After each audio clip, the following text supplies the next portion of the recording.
Salam qadirli vatandaşlar, salam yahriban illeşler. Salam Halmurada. Sizem hoş gördük bugünkü ipleşimizde. Ve aleyküm selam oğlu şarivna. Vatandaşlar hemen de salamu aleyküm. Haydi verin oğlu şarivna. Ha oyunu bugünkü ipleşimizde yine deyip geçmeli temalarımız var, käbir var, yan bolup geçen natlar, düğün, kun, öňün, kun bolup geçen natlar var edi. Bizim Türkmen vatandaşlarımızdan bir haberdar edilýärse, inni sizden sorajak bir zadym var, ýanky Putin bizim täze inni mena o prezident diýip aýdyljekler. Mene öňüm bir ýerde gaýdypdym, prezident diýip hasabam edemok. Şo Gurbanyň ogluny ýanky näme dakypdyr, tagmamy, ordenmi, näme? Ha, kızım. Şo zatlar barada gurrun berseňiz, onda siz gurrun berip başlaň, men kompýuterymda batareýa çöküp başlapdyr. Häzir men bir charge getireýin. Bala. Ýa-ma hormatly vatandaşlar, hani bilşime diýali düýün.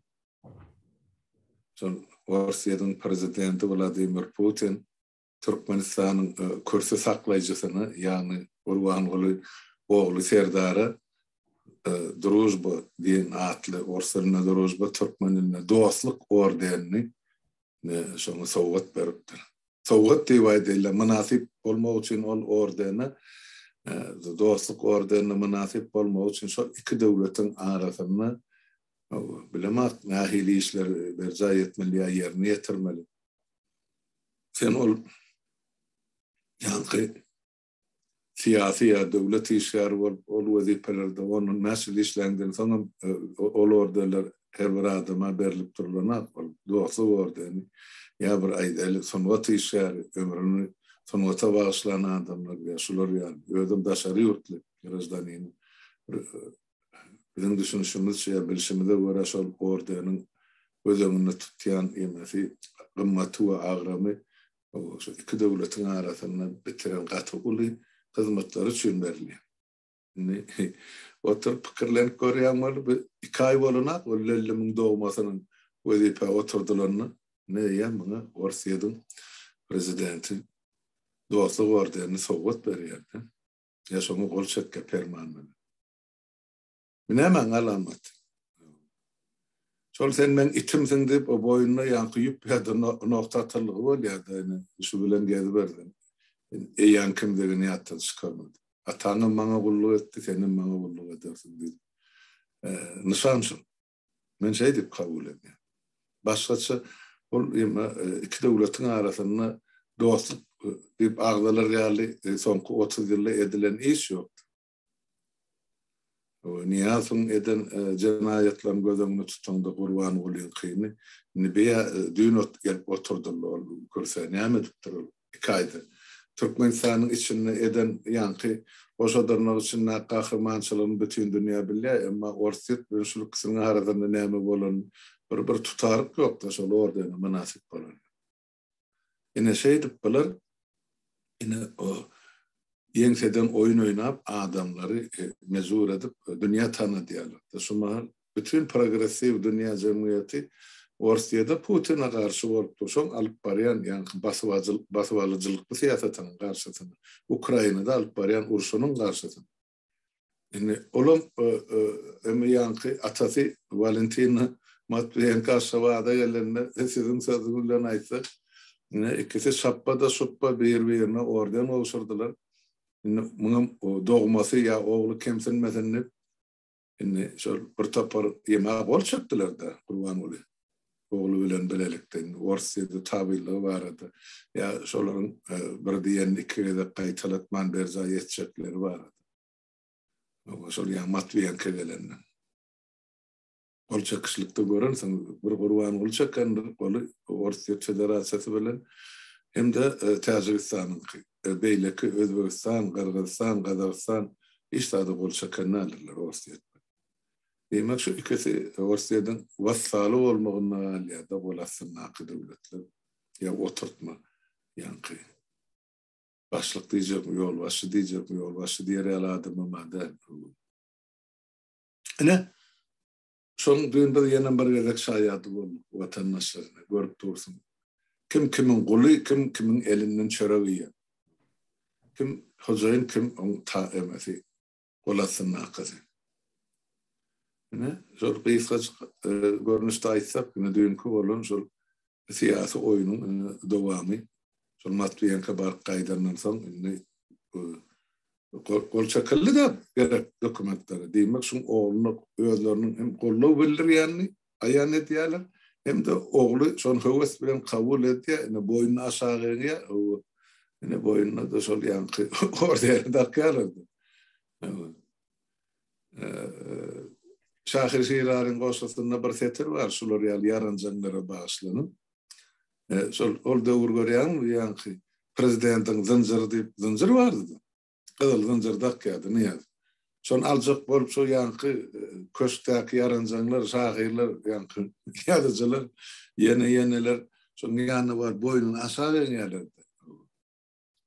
Yukarı kalmasın niye yaptık? Özüm şu bilemek değildi. Şellon boyun negen adamla vardı. Ondan şiirar sonra yan sağlıp o son koşusunda bir setir var. Neyse baş egillik için sonsa da sırt kalyanlar deyinde. Bilankam savvalli. Atalığı neyse Putin'in önüne basın egilde sonsa da sırtı kalyan. Görünüp dur. Atı da oraydıptır. Şuun kuğuna değişli setiri sol. Şoğunam dervaisi aktualli şuğunam son yani.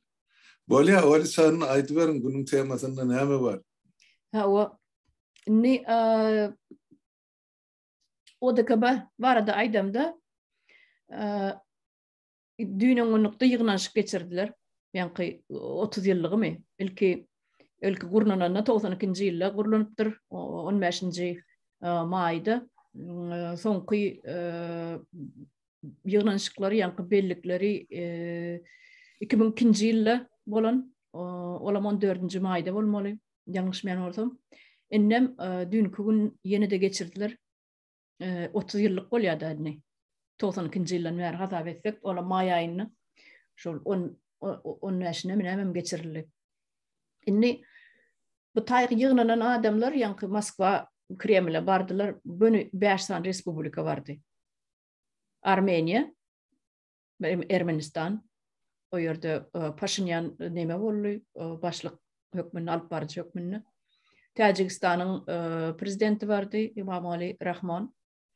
Ondan Kırgızistan'ın vardı, biram Kazakstan'ın biram en yakın adamsı Lukashenko. Inni bulan çıkışını dinledim ben. Kazakistan yüzlerce çıkış etti. İçili ödünün simpatiyatına, antipatiyatına misadını görkezmedi. Edil bir neme yali ravnaduşnu bir nol vнимания yalak edip bu çıkış etti bollu. Kırgızistan'a şey etti.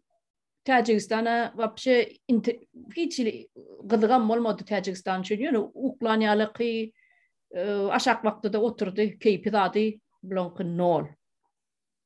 Dinle şu yerde can edip çıkışeden Lukashenko oldu.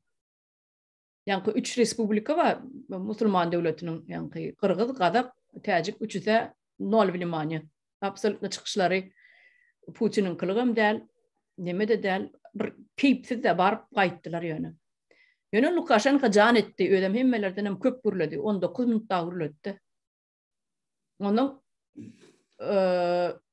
son Ermenistan'a gidip geldi. O başlık alıp barcı olandan insanın allı da dedi. Bu dedi, ne mi dedi? Ermenistan'ın üstüne hop havanını bize çıkkın tüzgünü kalamazda hiçbiriniz başkaldırmadınız dedi. Bu tayda yeni ayıp geçti onu. O dedi, doğru bağlaştığını da dedi. O da köpe ne mi demek? Kollektivni безопасность boyunca doğru bağlaşılan organizasyon demek. Şimdi bu size değişiklikler mi diye yani gürlette Ermenistan'ın ki. Ermenistan karışmadı sizden bu dağıtlara dedi. Bizim üstümüzde hop havanını hiçbiriniz başınıza kaldırmadınız dedi. Yani Putin ne etti? Putin edilsiz bağımsınız demedi olur. bir zat gürleýäňiz mem diýmedi, eline bir giden kagaz aldy, şo kagazlar o kawa oturdy, ünsemermedi. Jogaba berjek bolmady Ermenistanyň nimetine. Ýöne öz başyna çykyş etdi ol. Putin diýmesine. Indi bu taýda siz näme aýdyp biljek şu barada? Näme asly boş organizasiýa näme gerek? Ine şu ýerde Türkmenistan ýok. Şu organizasiýanyň içinde Türkmenistan ýok. Näme üçin Türkmenistan neýtral döwlet? Bir tarap döwlet. Goşulanokmuşyn olar ýalady. Ýöne emma Rossiya boyun egip gelýär. Şu wagtda çenni boyun egip ýör. Eger bir zat Türkmenistana bolaýsa, gaýda gaýmalaşyk bolaýsa, şol ODKB ýüz tutmazmy? Gurban oly. Näme pikir edýäňiz? Men onu aýdyp berýän ölçärim. Bir şol ODKB ýermeýänniň ýanky birinji we ýeke sebebi Türkmenistanyň şol bir taraplyk statusy bolupdyr, ýa-da ol şoň sırtyna giydigen hiç bir gerek gerede goşulşana, gerekmejek gerede goşulşana esasy şol statusy ýa durumy ýa Niyazowam, Urbanowam, inni oğlum üçüsem özlerine kalkan edip bolýanlar. Öz ýurdun içine alyp barýan, halkyň garşysyna alyp barýan ýa gyrgynçylyk siýasatynyň üstüni gömmek, basmak ýa ýatyrmak üçin ýurdun daşyndan hiç bir gözegçiň döwleti kuramalar salmazlyk üçin şol bir taraplyk status ulanýar. Bu diktatorlar ikili bilen şonu ýapyşyp otur, şu ýapyşalgany 95-nji ýylda şu ýanky Atçyrtsow Niýazyň gulagyny goýup gelecekde ömür waky eniň hökmüre barlygyny üçin peýda berer diýip şunu ýola goýdular. Taýda halkın katmaşan ya eden işidar ya gollarda onu anyk aýtmak, açyk aýtmak gerek. Eger halk katışan bolsa onu referendum geçirilmeli. Halka geňeş ya sala salmaly. Şunu etsek nahil bolýar. Edelim, kabul edelim ýa-da ýok. Referendumda ses berilýär. Ona şoňa görä de hereket edilýär. Meselem Şweýçarda şuň häzir şuňa şol öz pulu bilen işläp berdi. Ýoksa şu barada referendum geçirilýär Şweýçarda Ýewrosaýyzyna arasy bolarsa Euro genişliğine girmek için valutasını euro çalışmak için. Etmediler yok. Valutamı saklamak kaldı. Fiiller girdi. Şüvese girmedi. Adres şöyle şu öz koronası önemli. Menyon misal hükmünü getiriyenler. Demek enne şol ODKB näme gerek? Ve şol hemen Orsiýadyň ya da Kremlin şol öňkü alyp barýan diýdimzorlyk siýasaty bardy. Imperski ambisiýalary bilen bedelikde ulumsalygy şu öňkü diýdimzorlyk siýasaty. Şonu dowam etmek üçin birek biz kömek etmeli barmaly ýa-da barany näme kömek etdiňi soňkusy görünüp durdy. Gazagystana sallylar näme etdi? Näme kömek etdi? Bir topar adam gyrdylar. Kim gyrdy, näme üçin gyrdy? O barada häzir şu güneşli hiç kim doğru düzgün hiç daýdan. Gazagystanyň prezidenti Tokayev ortağa çykyp ine 20.000 sany diýe ýa-da terrorist geldi Gazagystana. Gelen bolsa şoň hiç olmany 20 sanyny görken halkyň öňüne çykardy. Selleli mi, sellesiz mi, sakkally mı, sakkalsyz mı, nerden geldi ol adam? Gelen bolsa 20.000 adam. Olçan biz ikimiz Hasan Harbi eşikkeyen adam, 20.000 adam diýmek bol. 40 sany batalyon bolýar, 500 adamdan hesap etsin. O yere ýurda sızjak adamlar bir diviziýa adam. Nerden gelip giripdirler olar Almata? Nerden hüjüm edýär? Näme şadam nerden tapyly? 20.000 adam. Häzir şu güneşli 20 adamym gorkazyp bilen atlar. Ýöne şol terrorist ýa näme diýip ölen döwlet tarapyndan ne karşılık gorkazy diýip atılıp öldürülen ene grajdanylaryň sany sadjy ýok. Ine şu taýda da ine ODKB ine goşuny ýerdilýär, goşuny saldy. Ol goşunyň esasy düzümi ne? Orsiýadyň goşuny, Belarusyň goşuny, Kırgızstanyň 100 eskermi, ýa-da Ermenistanyň 200. Ara şuňaly. Ýöne şol taýda ine bil gerek bolsa edip berýär, şunu etdik. Ine siz bize boyun vermeli, tabin vermeli. bizim diýenimiz etmeliyle ýa siýasat ýöretjek bolýardan orsi ýöne Kazak hökümeti ona tabiyle bolur, ya bolurdu. Eğer Kazak halkı şu zatlara yol verse, ýöne Kazak halkı bu zatlara yol berjekken. Ine Kazaklarda da milli duygusu o ýönne. Ine bular hem jebisleşip bir ýumruň daşyna geçdiler. Ine Kazak halkyny hiç kim anlap bilmeýär. Ya ýalňyş ýolda salyp bilmeýär. Kazaklar meni belli. Yani ştada benim üstünü yetirip. Ortaya diyor ştada bir sekund kotarayın şol ýanky. Dini da Ermenistan şolar ýaly aýtdy. Ine biz bardyk kömek etme bardyk Kazakstany emma Ermenistana siz gelmediňiz diýe uruşabyny. Galat gurrun yalan pikir. Näme? Onu men aýdyp berýän size.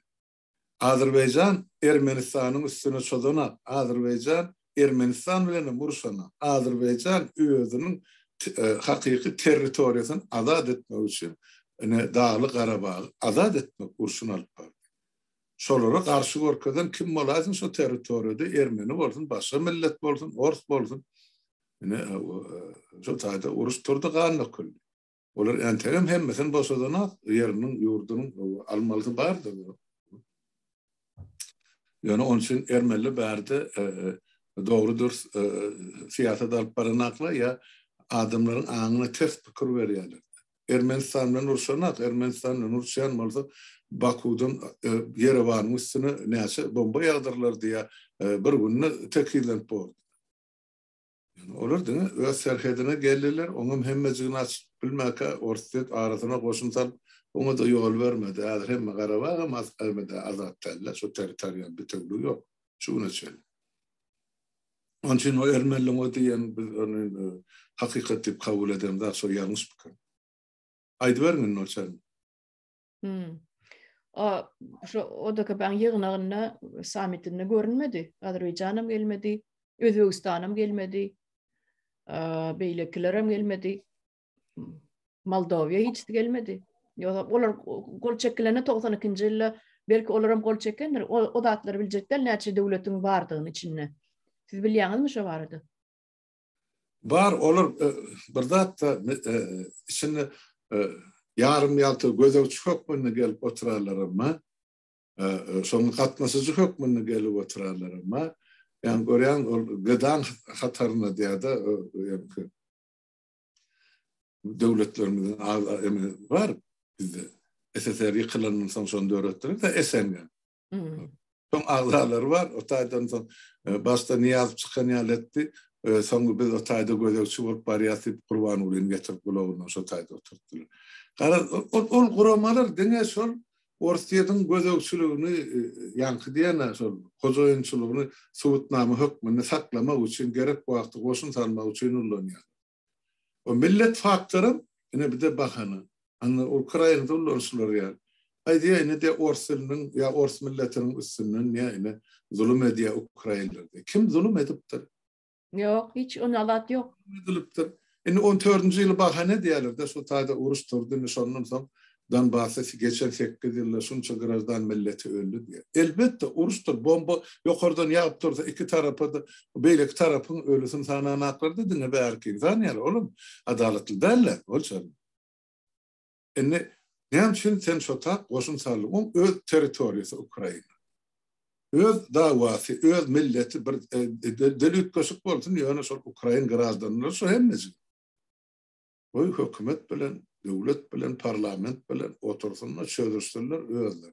Sen barıp otak araçı bolup sokulup ýene-de ýaragly adamlar içine salyp şondan soň bölünşik başlandy. Ente bolsa Igor Strelkov diýeni ölenek ana şol başlanmaşlardan bahsa uruşum. Näçe muň adam öldü iki tarapdan. Kime gerekdi ol uruş? Inne buň kun aýdýa, ene diýe bezýä nasistleri birjik ýogaçy. Kim ol nasist? Görköz.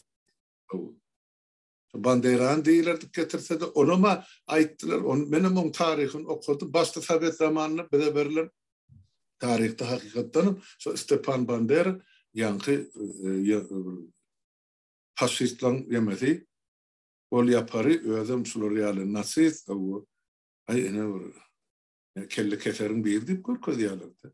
Yok. Yani o milletçi dip hiç maydana var. Milletçi olmak bilen yankı tira paraz olmak ya da nasist olmak birbirinden başladı hatta. Nasionalist ben nasistin tapawudy ken, ol şarym. Nasionalist öz halkyň, öz milletini söýmek, şoňa buýsanmak, öz nasyam yani milletim. Milletçilik bolup biler her birimiz. Yani şu öz milletini söýüp beýleki milletleri ýigrenmek bolanak. Ene mesele şu taýtdy.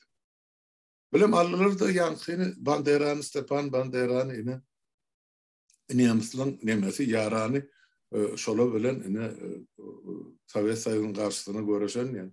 Yok, on nemesler 3-4 ýyllap ol konslagerде saklapdyrlar. Eger dost bolýan bolsa näçin onu taýda sakladym. Onun tarihi vardı. Biz tarihi okuman onu hemme zatı aýdyrşýarly, günahkar etjek bolýarsa, bizim durmuşymyzda bolup geçti, hana basmaçy diýdiler, baýkulak diýdiler. Şolda urmur, ýok, kozukdan ýok, kozuk bilimli gatla, olam bilimli diýende näme? Ýa-ni dini ilmi bolanlar. Hemmejigini ana goýulara gapgyrdylar, maşgalasy bilen. Bir bölegi mana gaçyp gitdi, Eýran nedi? Mezur haly çykyp gitdiler bosgunçylygy. Owganistan nedi? Onun ana galanlary bilen mene şo niýasyň aýdysy ýa-şo garamaýak diýip atlanýar ýatda, ilmsiz bilimsiz galan halky. Ene şo halk bilen mene SSR boldy. Olardan ýa-ni bir kinesil ýemedip uruşdan soň aýaga alyp başlananyň soňradan SSR ýykyldy. Bizde maý bolmady şaşa öz milli kadrlarymyzy ösdürme. 30-njy ýyllarda ta uruş başlanýança kän gyrdylar halkyny. Bilýärse tarih. Soň uruşda öldü. Atkan adam. Soň ýer titremede gitdi aşgabatda esasan şol inteligensiýa wekiller şo taýda bolan. Soň bular hem topragy gar. Bizimki durşuny tragediýa halkymyzyň durmuşy. Ene şonu aýdaýyn. Başlaň sözüňiz bölüm. Ýok diýen ýok. Şo Bandera hakyna, şo Stepan Bandera hakyna aýtdym. O halkyň öňünde orslar inni ähli öz milletiniň öňünde de şo rus gurlyan kim bar bolsa, rus dilini kim düşünýän bolsa, şolary garşy şeýle bir propaganda ýöretdiler-de. Stepan Bandera şeýle faşist ene şo nemeslere hyzmat edýän bol edip görkezdiler-de. Halkyň düşmany ýaly edip görkezdiler. Aslynda ol adam edil Mahatma Gandhi ýaly şonu gödüňize getirin. Näili men watandaşlara ýanlış wat. Mahatma Gandhi ýaly gödüňize getirin halk üçin özüniň şo azatlygy üçin, halkynyň azatlygy üçin milletiniň öňüne çykyp bir baş bolup şolar ýaly gaty gerekli işler alyp baran adam da ýöne Mahatma Gandhi'nin näili götürgülýärler hindi halky. Ýöne Banderany näme etdiler? Ýere sokdular. Orslaryň kenbesi, KGB'si ýok etdi Banderany. Öz ýaşap oturan kwartirasyna Germaniýada. Onam öldürilişine çenne aýdyp berýärler. Kimi tutup hakyna tutulanyň çenne nädip ony verbawat edilişine çenne ödem Ukrain milletiniň öz bir oglanyny näme diýerler? Verbawat edýärler şol Stepan Banderany öldürmek üçin. Ýürite oň ýzyna düşüp, ýydarlap şeýdip soňundan iň soňunda oň özüni ony ýok etmeliler. Öldüren adamyna ýok etmeliler. Ýyzgaldyrmalylar. Sebäbi gürlejekde. Ýani kybul gaçyp sypyp soňundan özüniň ýydarlanýanyny bilip şeýdip gaçyp sypýar. Näme başga döwlete geçýär. Onun historiýasyny soň watandaşlarymyz özi ýydarlap näme edip bilerler. Stepan Banderanyň historiýasyny bilesler gelýän bolsa. Ýene bir ýerde ýene de meniň şu berjek sorawym var, şu Ukraina barada biram şu girdilen Russiýanyň oligarklaryna girdilen sanksiýalar barada aýdasym gelýär. Şu wagt ene şeýle diýilýär. Şu sanksiýa girdilen oligarklaryň pullaryny Ukraina kompensasiýa hökmüne berip bolanok diýerler. Bugun üçin ýürüte sud çäreler geçirilmeli, sudiýalaryň çıkaran neticeleri hökmünde, şolaryň netijesinin aslında berip bolar diýerler-de. Ýöne sanksiýa girdilen, doňdurulan pullary Ukraina awratmak häzirlikçe bolanok. Bunyň yine de bir tarafı var. Eger oligarkların özü gizli yollar bilen şu sansa girden pullarını, yandaşından pullarını gizli yollar bilen alıp çıkarıp kaçıracak bolsalar ana onu tutup onu geçirip bolya diýip aýdýarlar. Şo pulları eger kaçırmakçı bolsa özi, ýa-ni eýesi. Ana onu kompensasiýa hükmüne geçirmek bolar diýerler. Ýöne Ukrainada şu wagt çekýän kynçylyklary ýitiren ýetkileriniň hasaby çykarylda 500-600 milyard dollar diýär. Milyonel, milyard, 500-600 bardy diýär. Integem bu san ýokary galmagy mümkin tä, urşun täme oturanok. Birim şu Ukrainanyň yankı buğdayları var. Özlerinin hasıllaryny daşary ýurda eksport edip bilen oklar. Hemme ýollar ýapyk, portlar ýapyk. Inni size soragmada inni eger ýollar ýapyk bolsa, nähile diýip bolsa Pribaltika ýa-ni Baltika deňiziniň üstü bilen geçirip bolarmy? Nähile ýollar bar? Siziň pikiriňizçe. Täze gaty kynçylyk çekýär häzir Ukraina. Ol gelýän topluwalar bar ýa nime üçinçilik olaram ähli transport üçin beýlik teknik üçin hiç ile gelýän ýol ýok. Häzirlikçe doňdurulan hemme ýeri ýapyk. Şonu nähile edip nimetse bor, eksport etse bor. Olur, emma olşan ýöne ilkinji emma soragy jogap bermäkem ilkinji bölüm soragyňyz jogapdygarly da ýanky o da köp öz goşuny salyp bilermi? Meselem Gurban Ulya ogly haýşesi Türkmenistan. On haýş etme haky ýok. O da köpden bir ýanky bir tarap dowlat hökmüni eger bardy gel şunu hop abanaýynda da şulan hakimiýetini onu biler. Dine Birleşen Milletler Guramasınyň mesela ýolbaşçy guramasını arz edip bilýärler ýa ýutup bilýärler. Şoň goşuny bar Birleşen Milletler Guramasy. Maňa Galuby kask diýär, şu kellesine akşylemiş ol. Eňe sende kartan renkini, bir parahatçylygyň renki diýip düşünýärler. Şol onun so ýanky bilen gök kaskarlary kan uruşdy orta ýerde Ýugoslawiýada da bardy mümkin. Beýle kurşlarda da. Demek gerek bolsa o eger olar dogry diýip hasap etseler uğradyp biler şol goşuny. Emma ol Orsiýet ýa o da kaba onu şuna goşun salma asla haqqy ýa hukuky ýok. Bularym haýyş etme haqqy ýok. Sebäp neutral ýa status bilen elleri baglanýar. Eger şonu etse ýene de bir gede jenaýatyň köpeldi. Bular onsuz da hökümetler biz aýtdyk bular jenaýatga topar dogry bilen. Hani getirdiler ya halmrada ol ajdarly meselede albilmen, özler albilmen ortaýetden çağırdy. Ay onu resmi ýagdaýda getiren, on giýip bir samalyot bilen, ýok samalyot bilen getirip benem ýygyny alyp gidýärler de ol bir görünmän duran zatda ýoksam ol ýanky uruşyň 75 ýyllygynda da şaýgu baýdagartan bolup şo taýdan hem Orsiýetin samalyotlaryny remont edip oturan adamlar ýükläp ýygyny aşawatdan Moskwaga getirdiler şaýgu. Baran otak näme ýükak etdi, täze ýaragym, köne ýaragym, olum belli däl. Baýdak bahanasy bilen samalyoty ýükleýärler. Bir samolyot kim sanap durar. Ene şeýle onun üçin o meselede goşun salma haqqy ýok. Indi Ukrainly mesele gelse.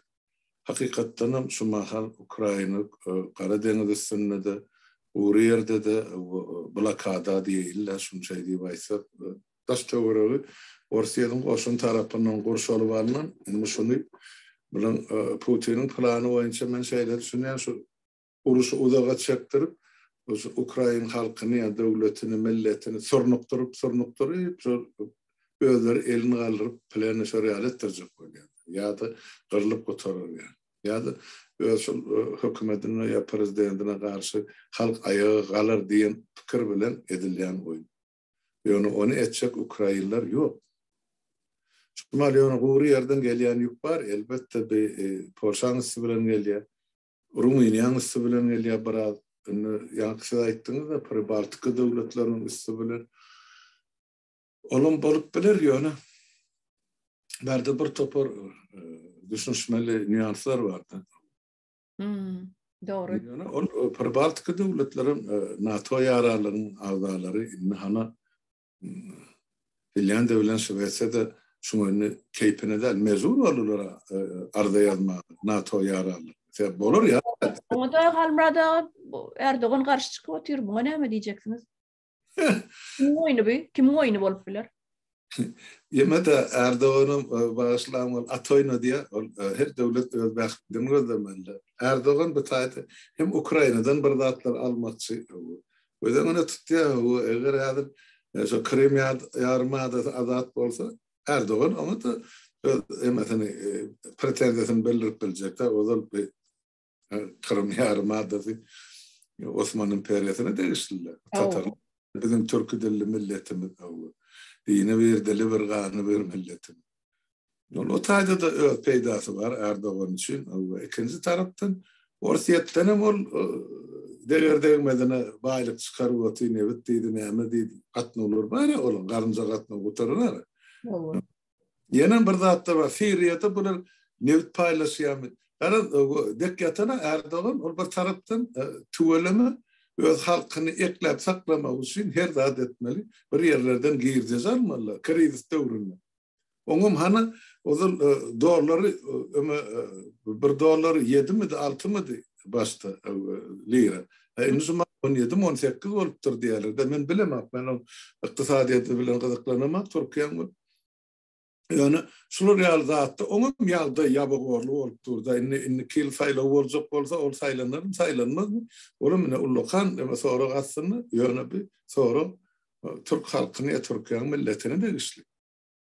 Yani ol öz oýunyny oýnaýar. Siýasat diýmek oýun oýnamak. Siýasat diýmek, siýasatçy diýmek öz döwletiň, öz milletiň bähbidini gormak. Ýöne bizde siýasatçy diýen maňlay garalyp, öz halkynyň, öz döwletiniň garşysyna işläp, özüniň jinnet geljek şahsy peýdasy üçin bütün döwleti baýlygy bilen nökkeligine satyp tapşyryp otyr.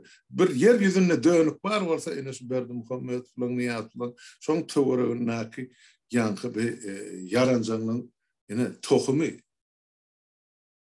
Şular tohumy, şular ýa tohum asla yer ýüzünde hiç bir döwletde de halanyna ýa şulara bir hormat goýulanlar. Ýöne hem şeýle türkmenler şular depe çıktılardan şu taydan düşesler bilen.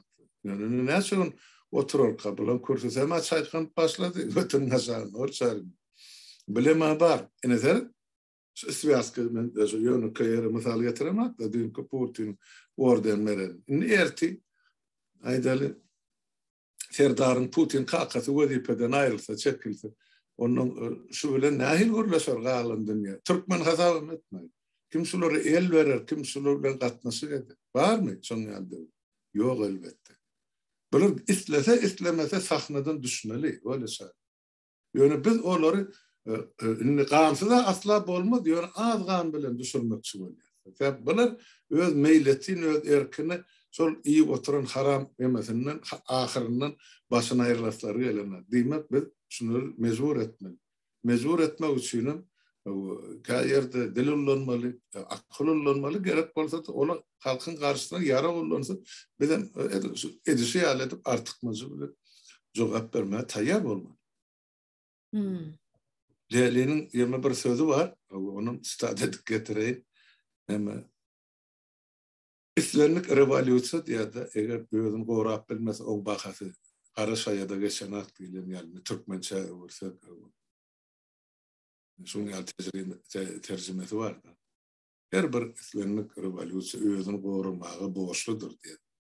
Biziň niýemamizde biz halk hukukyny goramagy borçlu bolup, olam biziň hukukumyz konstitusiýa boýunça berilen hukuk. Şonuň öz hukukymyzy almajak bolup otyr da halk. Bilen lokal bir problemi bolupdy. Ştaýda Halmrada ýene bir iň soňky soram diýin. Şu dün onlukda dün hava täze bir makala çykdy Angliýanyň bir gazetinde Financial Times diýip.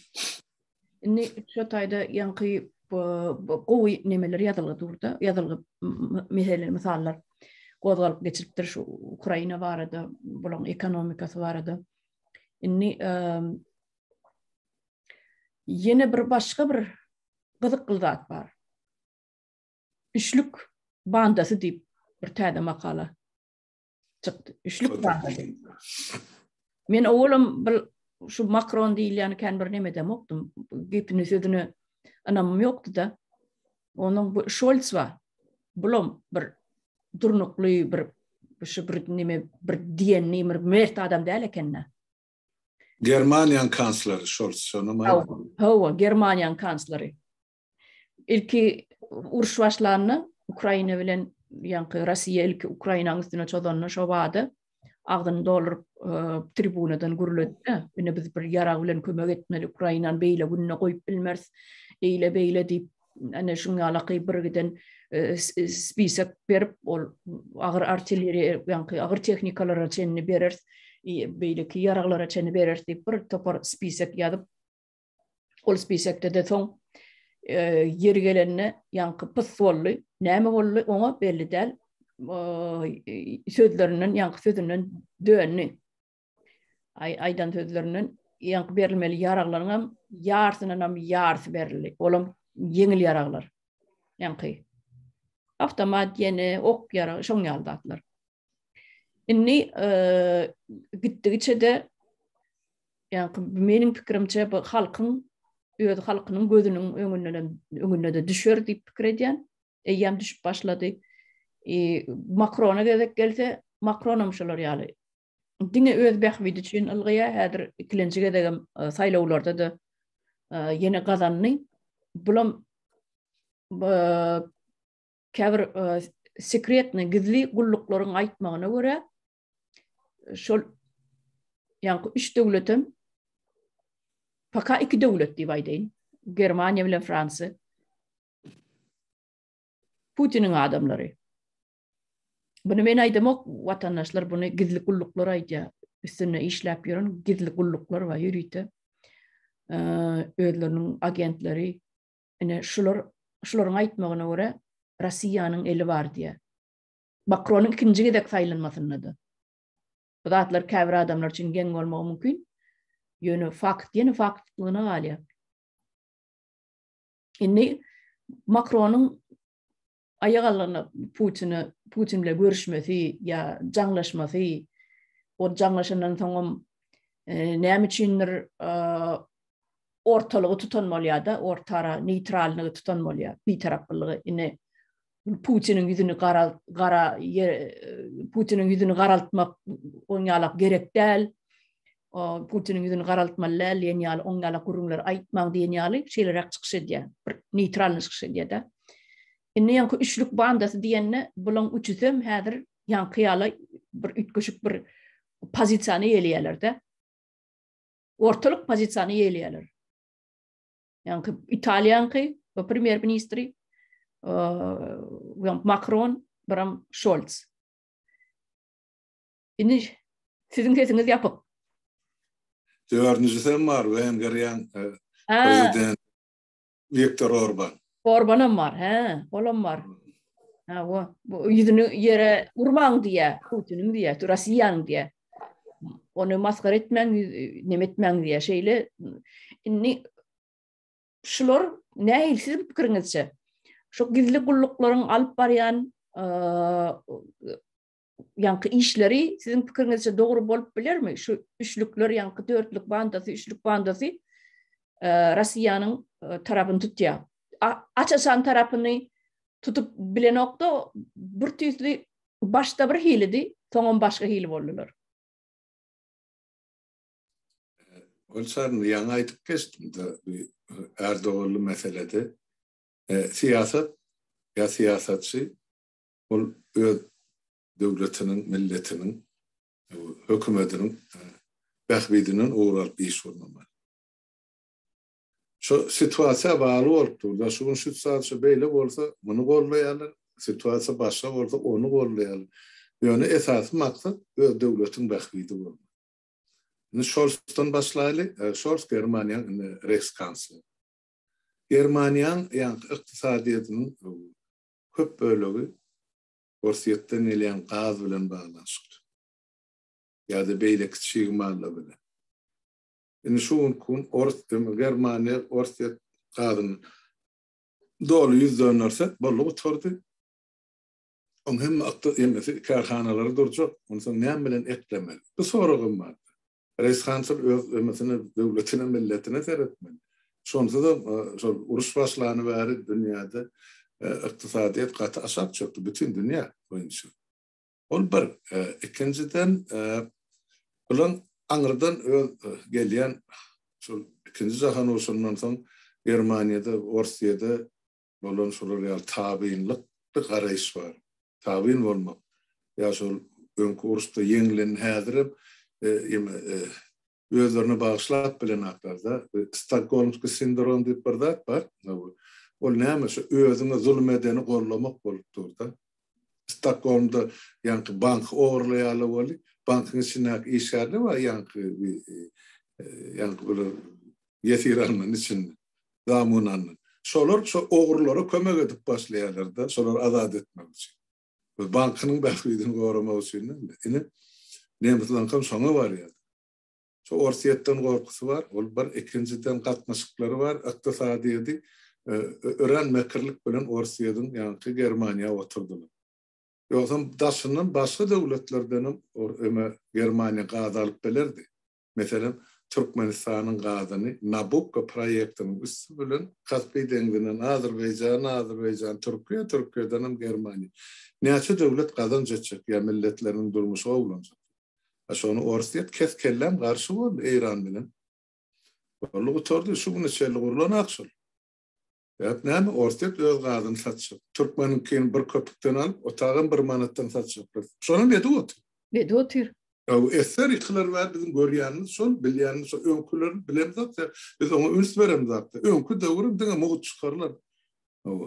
Türkmenistanyň öz içinde şäherlerde 2 ýerde gaz bolaýmasa, köp ýerine 90% gazy oturdy. Eser ýykylýar. Onu aýtmak gerek. Bar çykyrylýan gaz nebit benzin beýleki magdalar diňe Moskwa tarapy gitýär. Nira harçlanýar Allah bilsin. İzine Türkmenistan'a gelen zat yok. Gelaydı şu 100'den bir ya 2 oturmu gelendir gelmez olam yok. Çünkü o saparagaydı ya bizi hatta çüy çıkaryan da odam yoktu. Ben olmaz da olmasalar. Nereden bul? Kime gerek Türkmenistan? Yarası baylıklarını aldılar. Onu oturdu. Şu ölenem ve selam. Kalın milletim sesini çıkarmasın deyip. Pakta. Danatanın gün yaşayınca çağacıklar. Ellerini aşırıyalı kızardı. Pakta meydandan çıkmadı. Olsan olur hasın bilim alsın. Ya seneler dünyasını təzelediler. Ne iyi bildiler, ne içip bildiler. İyimel ismeldatları. Aygara tragediya dursunun. Bu temanı yutkoday.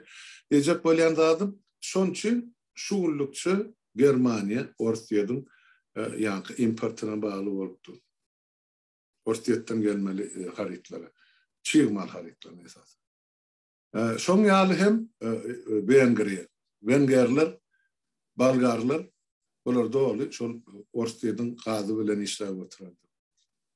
Ondan soň Wenger prezidenti ozorlan şol öz kardeşlerini ynymsızlyk göz bilen garap oturardy.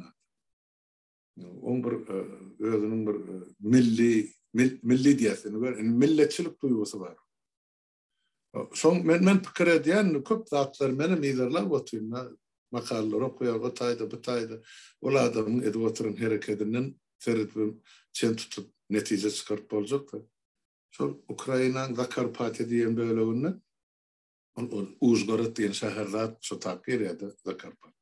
Şu taýda köpçülik bilen koçumlaýan yankı Wenger milletli yankı Ukrayna grazdarları ýaşaýar. Indi Ukrayna yıkılsa, bilen şonu özüne aljak. Bilen planları Zhirinovskiy Kemal dilinden sıktırıp aýdarlar. Zakarpatya Wengerlere gitmeli, o Bessarabiya Rumylara goşulmaly. Yankı bir Lvov welaýaty Volyn öýleki beýleki bir Polşa geçmeli. Bir de mene şu yerleri almaly dine bilen. Paylaşmakçı da garap. Ukrayna devlet hükmünü yok etmeli. Şol bar. Ine ola mene şol milletçilik, millilik däl, milletçilik duýgusy. Ine millet paralyk edilýärdi. Sonra indi Fransiýa gelse, Fransiýada Putin ya Kreml gaty mekroýun etdiler. yayrattılar bütün mass media dünya yüzüne. Ay ine Marie Le Pen, ay ine Aşa Sarsi olduğunu Fransa'da Fransızlar yaşamalı ya. Belki ikinci, üçüncü dereceli milletleri kovmalı, çıkarmalı ya da şular yani pek derecede tutmalıyla ya şular gerekliyle yani siyaseti sonu dimete de yaptılar da şular yani adam olurdu. Ondan sonra kimale eğer sonu yeni aşağı sarsıyını sayılamayacak orada demek var. Şular yani ortada ne ederin bilmeden adam sanılmalı oluyordu. Yine sonra Macron'un yel haytı tarafı öğüste şu tarafı yıkılıp duran yolbaşı ditmen hata etti. Ol bir sözünde duran adamım değil. Ondan sonra ben onu hakiki Fransız diyorum hata edemek. Hakiki Fransızlar millet para diye tire para der. Macron'un diyen sözleri var, Müslümanlar var. Ben onu ente sol adam ömrü tünçe men onu bağışlamak yapıyorum. On diyen sözü hiç bir insan normasına ya kategoriya giren zaten. Hiç bir adam mesela eline yani dini kitabı olan milletlere beylik müzavat etme hakkı yok. İslam Müslüman olsun, İslam Hristiyan olsun, yani Yevrey olsun ya Buddhist olsun. Yani şu Erdoğan deydi ekrana görmeliydin deydi sen kellen işlen oktuydu. Yok ben Erdoğan'ı baytımda men o kırmaydı yani. O adama men hiç hormasıyla yok. Fransa'nın 10 yıllık prezidenti olaydı. Yani halk şumahar iki tane erbetten şu erbedin qovrağını sayılmaya mecbur var. Başka adam yoktu. Şonun ortaya da oynadı şu oyunu. Ben sağsı olacak diye onu koysa o sağsızda da yoksa sağsı hiç olmanı ve sağ siyasetini yaratacak da radikal siyasetini. Bu olsa ivaşım inasım, playasım, bize nadı payım. Bana duvayno standart 200 siyaset yaratıp gören adam.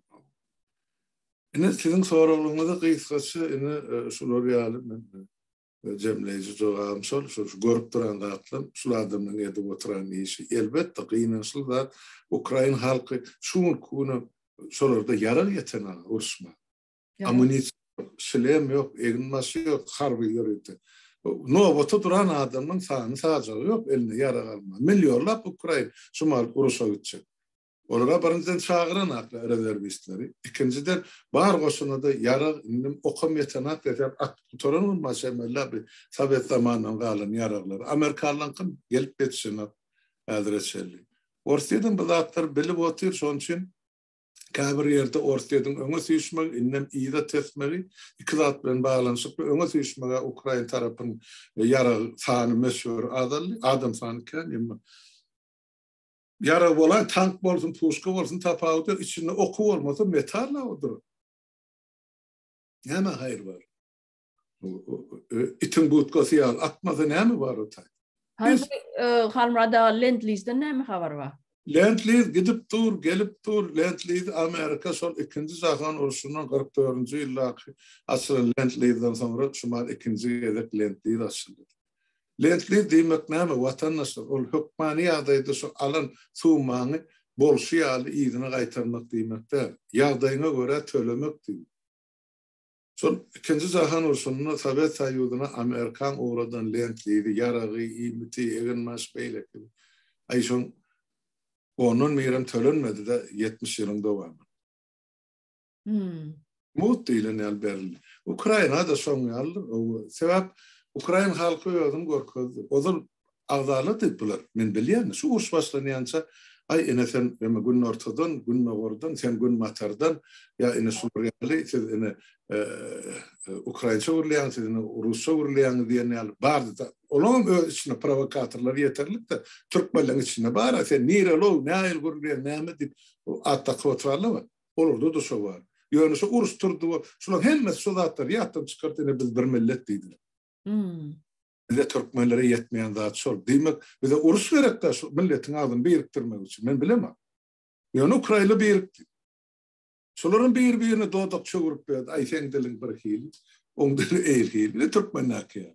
Ya onun Ukrayna'nın ben yönü yerden ne demek? Ben katığı bilyen Ukrayna'nın her yıl gidip gelip duran yurdum. Karnaşlamadın yaşayan yurdu. Şu bardı da oliçan yönü sularda o yönü şu zatlan hemimizin ortadan ayıp biz bir millet Ukrayna'nın serhetleri ellerilmesidir ve mizemizdir deyip çıktı yani. Canınız vermelim olsa tayyar. Erkeği ayağı, yaşı karısı. Hemmesi.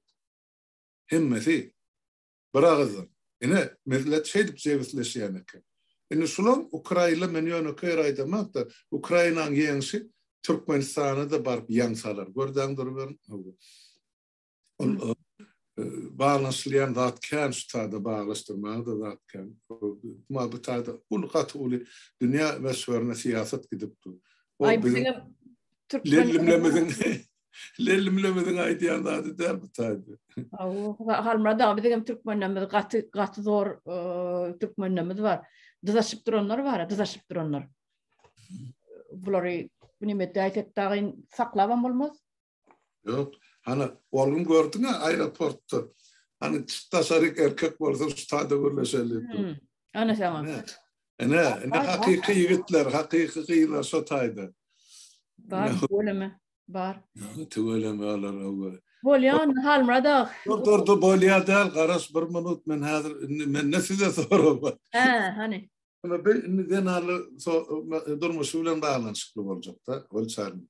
O zaman bir yerde çıkış ettiniz, denalı bilen ekelikte, ben bilen bir yerde ağdan geçtiniz. Bir başına gördü, bir doğması kurban oluyor. Denaları yapıştı erkeklerden elçik. Onun egin eşiği, bunların bir ennamı, bedeni, teni, maskası mı, neyemesi mi, bir köynük balığına yetti bu milletin. Son İdyan'ın görüp dursun, maşin sürmek hukukuna elinden alırlar. Erinin yanına turmalılar, yengse de oturmalıydılar. Saat 8'den sonra asla şu maşinin binmek bolunaklıydı. Binahil bolu.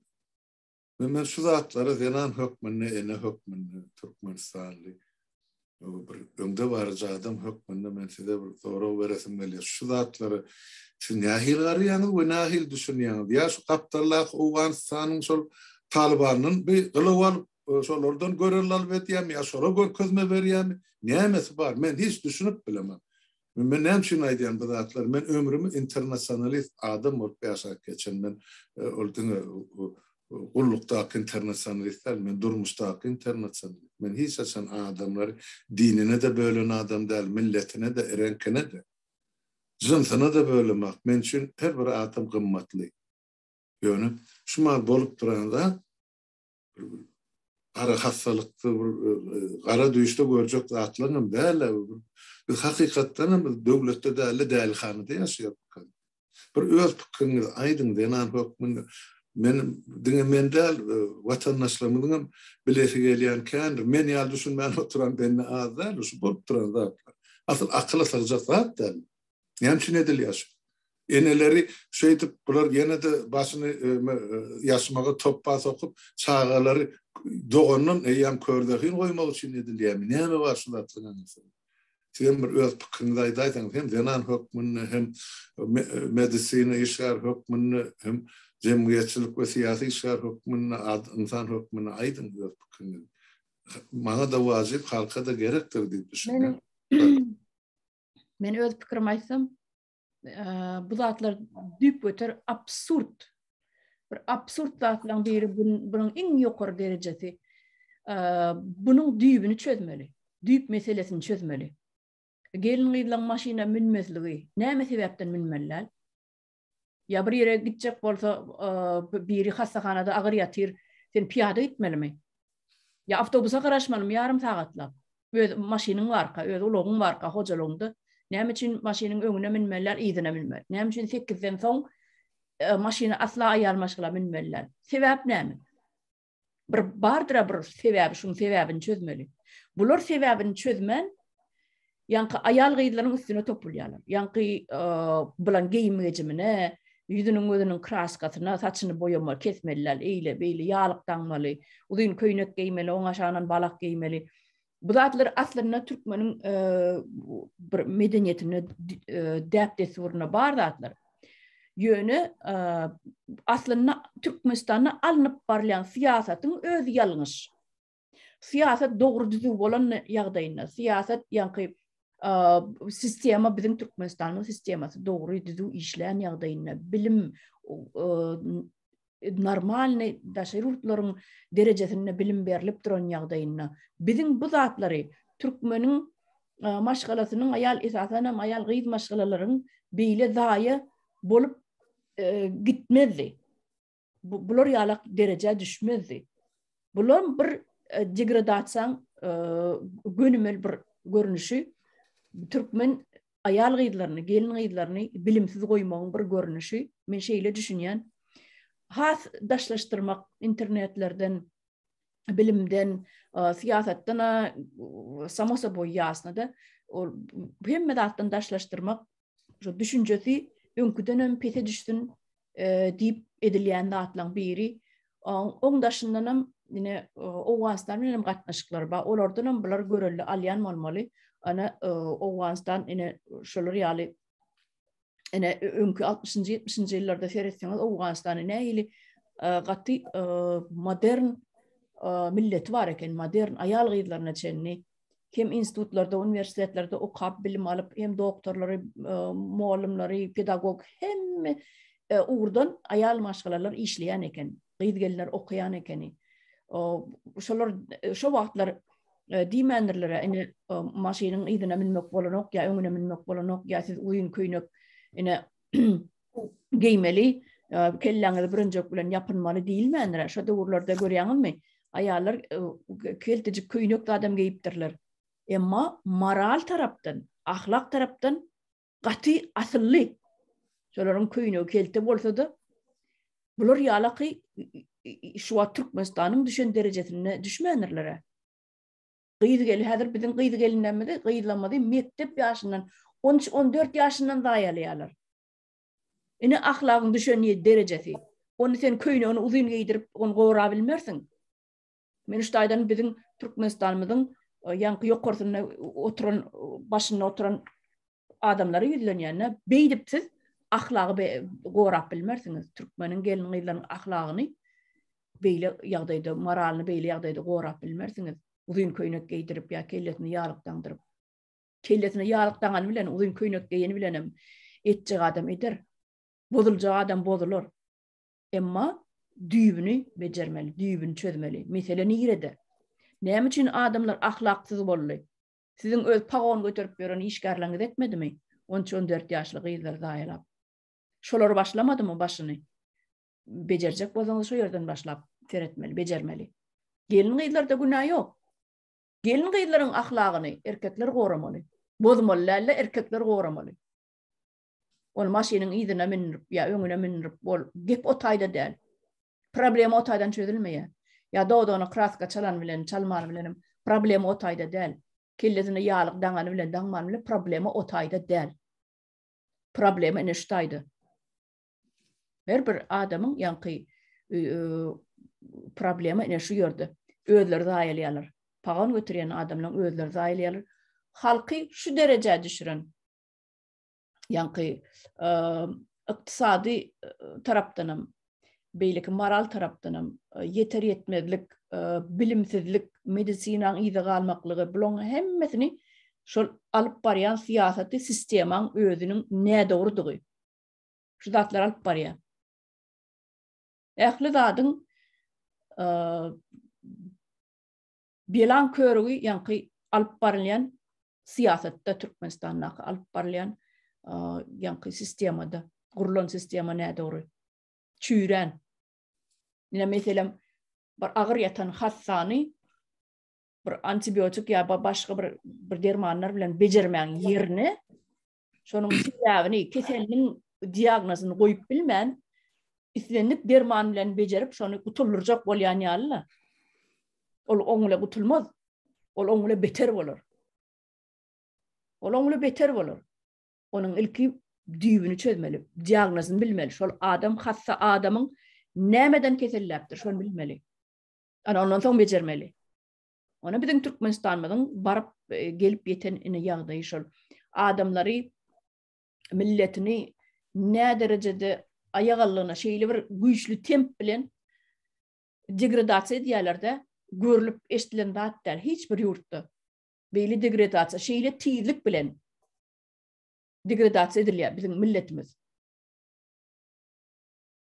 Näme neticesi näme bolar? Ne aydaly ýalıklar daňdylar, uzun köýnek giydiler, makyaj eden oklar, saçlaryny boýan oklar, aydaly näme netije berer şu?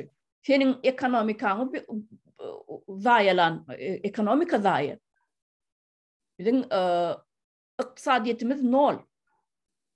Şol berilen ýanky edilen ýalykly ersede köýnek, uzun köýnek giýenim bilen näme çödülýär şu ýerde? Ama öyle on sonra mara berde oda özüne bas mesela KKK diýilen nakyl bardy. Eger şular real dress code giýirdiň bolsa onu öz maşgalasyny başlasyllardy. Näme üçin olaň ayallary, gyýlary, aktyklaryny, doğanlaryna semmesi başlan bol göçü tursukly gezipdir. Türkmen maşgalasam ýanky naşly balyk giýmeli, ýansy köýnek giýmeli, kellesine birinji gatmaly. Näme etmeli? Men görýän bolu erti bir Taliban kadagan etdi dedi. Gyýlar noqamalylar mektepde. Belki bize de sodulun getirjekdir bular erti. Yuwaş gelýär halmra da şoňa bar. O şoňa uğraşsa şonu kabul etdi erti onu kabul ederdi. Hem şumal halk o edenin näme dip. Oňa bir şafer paýy berýär aýsa bolsun şafer paýy şunu bol öňüne 3 bükülüp beren ýanky bir aydın tutmaklar var. Bulan hemmesinin hemen doğal şiirlerin gövsegarlarlan ya yenem barda. Inni bular näme diyecek? Erti bular ama ağzı yaşmaklı çıkış etmeliler, demek sesi çıkmalılar. Bular o cemiyeti ikiye bölüyor. Şu kim olan iki zaten mesela Meryem olsalar, onları hem zat mümkün. Şulara boyun eğmeyen halkım, şulara yal derecede yaşamam. O nähil bor 20 ýylça asyrda. Bir zat ýadyma düşdi da. Bir zat ýadyma düşdi şuýda. Aýdyp geçeýin. Onu şu öz maşgalasyny başlamalýaňyz. Şu öz maşgalasy ýanky beýleki halka, prostoy halka seredeňde öz maşgalasy gowy giyinmeli, makyaj hem çalsa bolýar, ille ýok, igneşikli, ille ýok, şaýsepli bolmaly. Şu ýerde ýadyma düşende Anna Ivanovna diýip bir imperatrica bolan, imperatrica derler, Rus imperiýasyny şu döwürde bolan, Pyotr Pierwiden soň. Anna Ivanovna şoň nemesi bar. Bal etme häsiýeti bar da, bala çagyrýa, bal diýsem, ýa tant edilýän agşamara вечеринкалар. Şoňa çagyranyny baronesalar ýa beýleki grafinyalar haýsam o da bir şunkudan gow geyinen bolsa, barya ýanyna barıp gön ýüzüne şarpyladyp şarpygy bilen urup şoň hiç adam diýen ok. Diňe şoň eşigi üçin, şoňkudan gow bolan üçin, şoňkudan owadan bolan üçin, şoň ýüzüne barıp köpçüliň tant edip beren ede köpçüliň öňüne barıp ýüzüne şarpyk çalyp kokga berýän eken. Ene bidiňkiler Gurban Guliýevlaryň ýa Berdimuhammedowyň maşgalasam şol bidiň aýal gydlamada owadan bolsun niýe. Başgalar gow giyinmeliler, başgalar ýalykly bürünjekli gezmeli. Ýüzü kraskasız. Olurda da giyinsenem geçerdi otursa näme giyinen bir hiç şey bulurdu. Fkus diye de tağım yok giyinmekligen bir hiç şey bulurdu. Sonra bolun bir medeniyet yok olurdu. Son 10% Türkmeninki, yine 10% Türkünki, yine 15% bilema gaýsy Orta Aziýanky, ya Emenki, ya Polonky, ya yine bu ýerninki, Ýewropanky dürüstü. Yani näme şu gijenläp durur da näde gen alyrjan bilmem. Kile gyzylan takypdyrlar. O ene o aýal bolma, ýa-da Menden 20 ýyl ozal eşitdim men bu görüp. Özüni şahin edip atlandyrýan eken. Şol şu mahal gyzyl ýarma men. Roman başladı Türkmenistan. Şahin. Utanç dämi ka? Halmrada utanç dämi ka özüňe çeýip atdyrmak? Yok, şonsuz ýylanmak bolan eken. Biziň şahinýamiz diýip. Sonra size berenim sebäbi denan hökmünde sizin bir pikiriňiz, garaýşyňyz bolsa, watandaşlar bu gidişine gitjek bolsa biz eýem orta asyra ýykyllyp eýem. Diňe ay bollu bir daha şu prezidentlikten nadayel bolup gelin şun padşahlığına delinde dinelin değil parlament ikelle şun parlament ses vereceğin biz hem bilip otur. Gen zat yok. Şon için 20. yıla şöyle yollar yapık değil yani. Onu şöyle yurdun daşına kin bir bölüğü o kesellerden kıyınçılıktan kırılıp gitmeli yurdun içine. Kinden yarsa ölüp gitmeli. Kalına hem kulgırını. Onu oturdu. Ondan sen näme diýende halky näme? Ol taýda ýa bilirýän zat ýok. Sen halkdan soraýan hökümet ýok. Hökümet ýok. Bizde jenayetkar topar bar. Onu oturdu. Ondan bunlar teröristleri näde hakimiyetten ya tahttan düşürende bolma. Olar terörist hem hiç bir kanun yani berjay etmeyen adam olsun, kurumu olsun, idare olsun, hükümet olsun, olar hem terörçü bolýar. Halkı terörist ediyor. Şoňmy? Ol bir yerden aýdylan sözler ya bizim kabul eden kararımız da şunu iýdirlap düýbüne ýetip bilemizsen aýdy. Hani kanun beyizcilik işleyen varsa onunla siz ne için yurdun daşında vatandaşlar aydı. Yekece kanun işleyen varsa insana verilmeli hak hukuku. Oğlum erkin gidip gelmek hak hukuku. Niye? Dünyanın 4 güncünü. Hükümet tölana sizin yol kırayınızı özünü töleyen.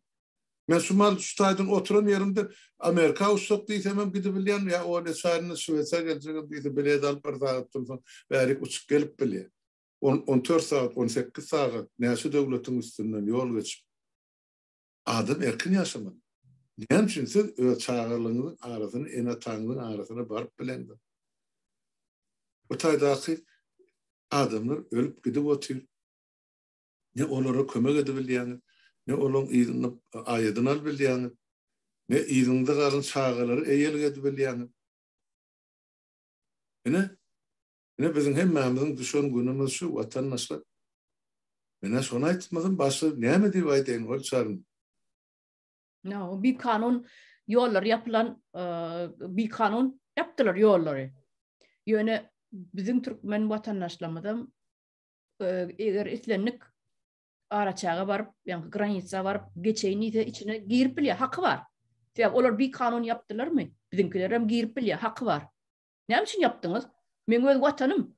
Men öz doğulan yerim. Men elimde pasportum var. Şu yerde doğulan men. Başka yurdun adamı sen men girip bil girecek men. Öz yurduma girecek. Şey deyip bilye bizim vatandaşlarımız. Hakkı var. Hakiki. Konstitusiya olar için yöremeyen olsa ne için Türkmen prosto halk için yöremeli? Olan özünler için yöremeyen olsa.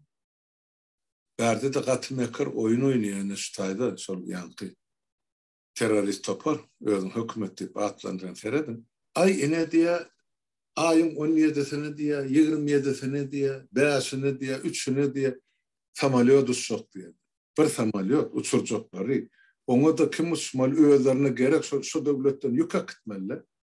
Ya özüne gerek adamlara gitmeli ya getirmeli. İlk kaptana da onun mesanlık adama $2,000 bilet satıyor.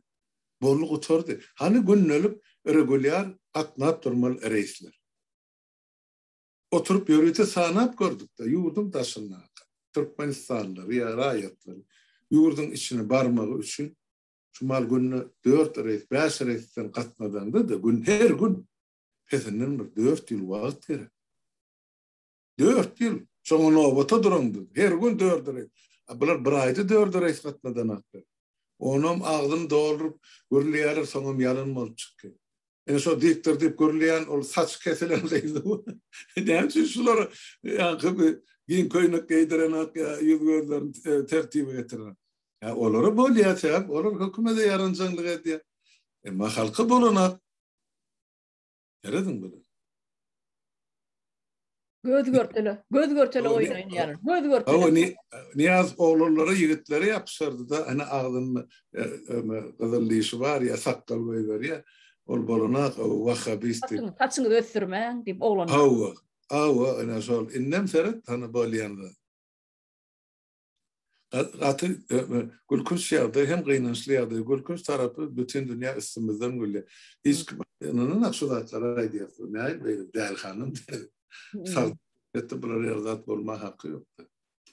pravız maşin sürme kadar sen yani o getirdiniz de o çarın şular yani ayttınız o nahili keselhana gitmeli olsa nama gitmeli olsa maşin gerekken şu devlette şu maşin sürmeye pravan olmasa sen işe dalına isle erkek bol isle denan sen iş yerine de maşinle gitmeli iş yerinde de maşinle gitmeli gerek yerinde de şu maşin kullanmalı hemmeceginde de var kıyılamada da aktıklamada da prava var ne için yok ol bir yeme öýden ahar ýerde çemse derudura. Şu durum tuzak boldım, şu prava da derur. Maşina bol derurçulukdan gelýär. Ol haňa bir agynçylykdan ýa bir artykmaçlyk diýip aýdyldygy da her öýün kapysyna şiwetlerde 3-den 4-den maşin bar. Ol bir normal da üýtgüsik zatda. Ýöne türkmeni şu hem şu zatlaryň hemmesini zar edip, indi soňa da gözüm dikmesin diýip maşin sürmegem gadagan. Adamlar şu zatlara var ya, tawin bolup gelseler, sesini çıkarman otursalar, ertek gün bürünjek giydirerler. Ol nime Awganistandan edişýäli ýüzüňe çeni ýaptyryp, uzyň çadyr giydirerler kelläňe. Ana şonam etjekler görünüp dur. Yo, öz ayarlarından başlasın şunu, özden andan. Şoň üçin halkymyz bir öz hakyny şeýdip, hakyny goramasa, hukugyny goramasa, şunu etjekler görünüp dur. Bürünjek giydirirler inniki. Ina görürsüňiz halmrada. Şunu atları görüp, men aýdaýyn men şu soňky bir aýyň dowamyny bir 12-14 erten maňa jaňly ýazdylar ýa ses uratdylar. Denalar halmrada ine edýärler şo. Biz bular ýaly ýurda barmakçy däl, Türkmenistanyň raýatlygyndan ýüzlerce haýsy döwletiň kin tapsak şo döwlete raýat boljak. Denalar maňa. Bular ýaly haramzadalyň ýurduny biz barmakçy däl, dolanmakçy däl, çağa da dogurmakçy däl, hatda boy ýeten ýa-ni okuny toran gyýlarym ýa. Ine Şo gerekde. adamlary şeýdip adamlary ýurdundan doýurýarlar. Şeň bezek ýaşamagy. Ne bolsa şo bolsun, şo takyn şo dowlaka dolanjak geldi ýani. Şolara gerek şo da. Şo gerek. Olara da gerek şo. Olara gerek şo. Ýöne halkym düşünmeli. Bir tarapdan men olara düşünýän, bolsa kimin dowlaka dolanasy geldi. Ýöne şo dowlaky jenneti öwürmek üçin her bir adam çekmeli, zähmeti bardy, goşmaly, goşandy bar. Şo neden ak watandaşlar? Ine meselem gynançly tarapy şol. Biri edip bermeli mikät. Yok biri etmese de öğretecekken Hudaýa tawsyrýar. Ne Allah garagyny apar diýip. Allah sen garagyn gapdy eýýän, sen şu zatlara garşy görüşmäniň üçin. Gözüm onuň üçin beadalatlygy watandaş. Şoň üçin kösenip ýörenmiz. Gözüňizi açaýyn. Näme üçin berdi bize garagy Allah Taala ýa eli, ýa dili, ýa gulagy. Biz näme bir heýwança da bolmasa başlanmy. Şu zatlary men esitmek ağır deriyada onun daşarı yurttu, daşarı devlette nahil devlet kabulur, nahil millet kadiyor. Güzel şunun aydiyan zadın hiç son 1% doğru ka. Yoksa tada 1% yalan yok. Türkmenistan mağarada aydilenler. Yani inanırlıklı yağdaydı. 20. asırda hatta Afrika'da da yok bunun yağda. Beydip öz halkını horlamak, beydip halkı kırgınçılığa vermek. Haýsy milleti daş töweregimizden haýsy bir şey diýe aýdyn gorkadym. Türkmen niýe közäldiýmek üçin. Haýsy millete bizden dodak çöwürmeli. Sonra bizden pes ýaşaýar. Şu meseleler aýdyn watandaşlar. Onsoň olan bize dodak çöwüreni ýa üstümizden gülerini biz onsoň kabul etmelilermi? Mezbur haly kabul edip otur. Mezbur. Ýöne çözgüt tapmaly bor. Tapmasak yer ýüzünden itip gidýär. Son Türkmenlik milletem galmy. Her birimiz ýaşan döwletimizde. Ondan şu taýda amanatymyz tawsyrat 20 zakalylarym olara meýan watanyýatdan çykyp gitdi. Şuň kun şol aktyklamy diýip görkezip ýanyma alyp oturdup beni Türkmeniň ýanky libaslaryny, Türkmeniň medeniýetini, dilini, aýdymlaryny saadlamak bilen şo öz ata watanlaryň şo taýdadan ýatlatmasa bu milletin, bu döwletin öz dili, öz medeniýeti bar. Bura soňu girip goşulyp bar, ýa Türkmenistanyň gatnaşyklary ýok. Ya gidip gelip bilen akly aňyrdan adam çağırıp bilen akly. Menden sorar, näme üçin biz otak gidip bilen zakdyýady? Men dedim, soraw maňa da soraw şuň häkimeti basy bararlara beriň dedim. Näme diýmez? Bolýan harmada wagtymyz gaty uzaw edipdir. Şeýlemi? Ay bo. 1,5 saat bar ya. 1,5 saat. Başdy, ha. Ay tuwelemi gürläbil. Watandaşlar başlarsyn zora çekdiler. O ýöňüsü zatlaryň hemmesi agyrly meseleler bolýar. Şuatlaryň görüňi etmek gerekdir. Bir topar adam aýdýar-da, näme diňe şu 2 ýyl bäri gürläp oturýarsyňyz, iş edäňizdir. Ine işiň ulusy şudur, düşünür şu işi. Düşünen adamlar eýem herekete geçip başlady. Düşünmedikler häzir hem oturur. Biz näçe köp adama düşünürip bilsek, şonça da gowudur. Adamlar düşünmek gerek. Düşünmän hereket etsen, ol bir netijesi ýokdur. Ertesi gün ýene bir diktatura bar. Şoň üçin näme bir adam öňäsegem, näme üçin şu adamy ädiýänmiz düşünüp etmeli bolmasa bolmaz adam. Hiç kimi dinlemän şol sany bilen diýenmedi eşdiňde özüňde dogry bir netije çykar. Gerekmi şu aýdylýan zatlar etmek? Ya gerek gelme, onu özüňiz bilin. Gelecek watan hemme degişdi. Bir de artık şu taýda 2 metrden köp toprak garaşana baraýmyz. Ýöne şu taýda şu toprakda çağalymyz, aktyklymyz, çoğuluklarymyz we nesillerimiziň dowamaty bolmaly. Eger saklap alyp galyp bilsek. Şu problem. Bolýa olsaň sag bolun çağıryňyz üçin ören minnettar. Denarlamyzyň içinde de siýasatçy suwar benim soňy şükür edýär. Watandaşlar size komment ýazyň, öz pikirlerinizi aýdyň. Jogap ýazmasam okulýandyr, netije çykarýan onu hökmen bilip goýun, şonu aýtjak boldy. Sag oturuň hemmäňiziň öýüňizde saglyk watandaş. Bolýa halmrada ulykan edýän işleriňiz üçin hem taň arkasyna aýdýan gaty uly işler edýäňiz. Bu zatlar aýtmak gerek. Bolýa watandaşlar sizem hoş sag bolun, ýene-de görüşeriz. Sag bolun.